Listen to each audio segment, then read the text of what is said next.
Tonight I would like to discuss the Oyster Roast with David and Jorge. Little thing I noticed. Oh, and the Hunters. Little thing I noticed other than being gawked at.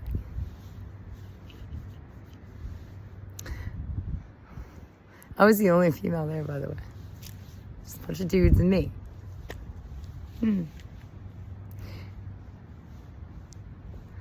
So, David, I noticed something. I noticed a couple of things at that Oyster Roast. First of all, what is it with you and pirates? You seem to tense up a little bit when I mention pirates. On 2 to 3 separate occasions.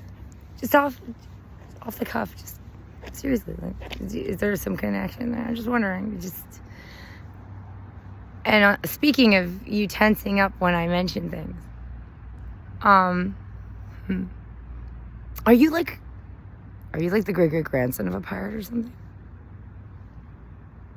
Or is it because your actions currently are schemy and scammy like pirate? It's like you kind of know you're a pirate.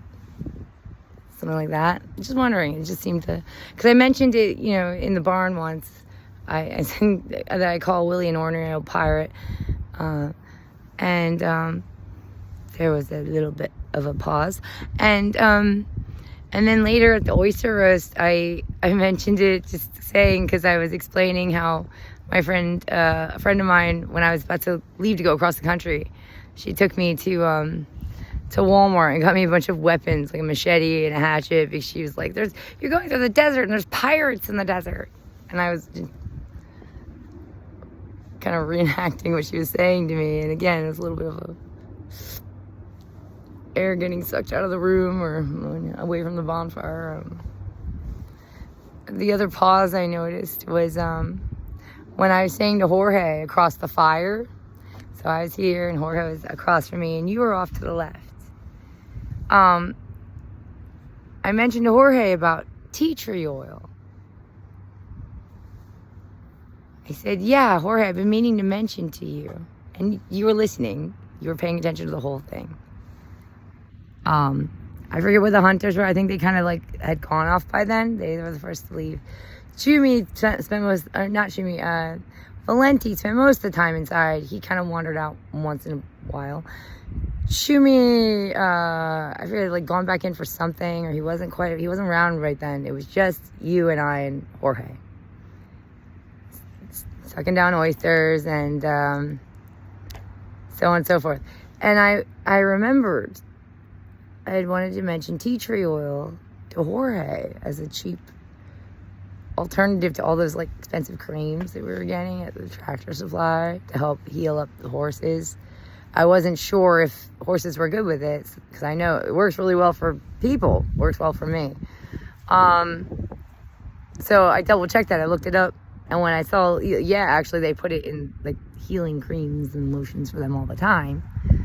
I was like, oh, well, it might be better because I like to just use the tea tree oil straight, and not all those creams and stuff that just have it added and all those other additives. It might be better just do the pure tea tree oil rather than all those crazy creams that have the weird additives and they're more expensive and you can get the tea tree oil in bulk for way less money.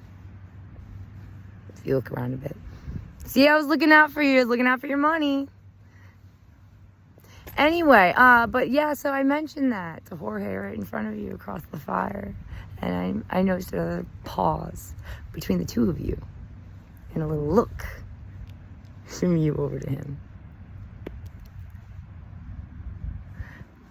It felt like, why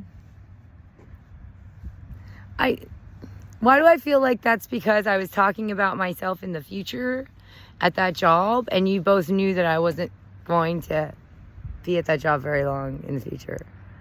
And that was before I called Jorge. That was the night before I called Jorge and freaked out over the phone because when I was in town at the pharmacy and missed the pharmacy and couldn't get my medicine. That was the night before when we had the Oyster Roast. Just wondering, what was that pause?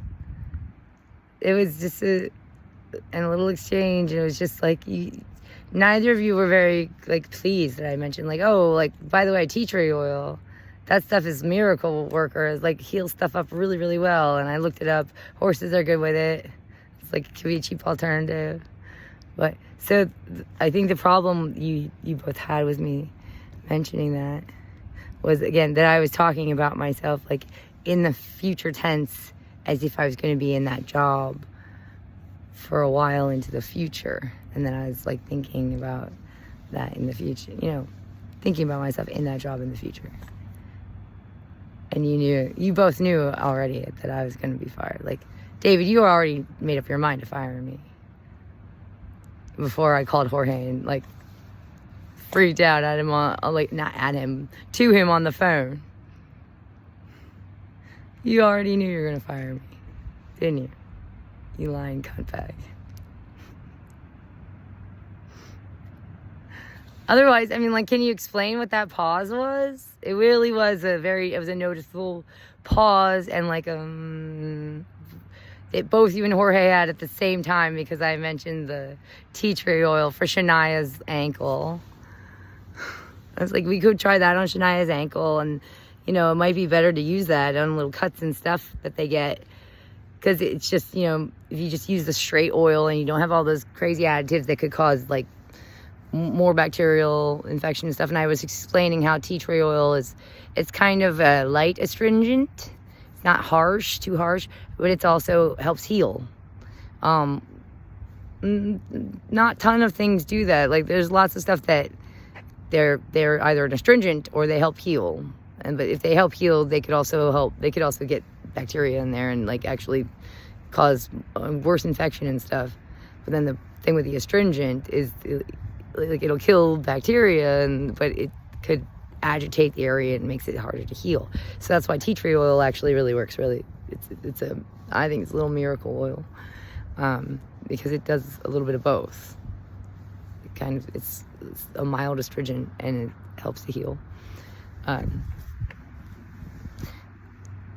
You already knew you were gonna fire me. You already knew you were gonna fire me, didn't you? Come on, David.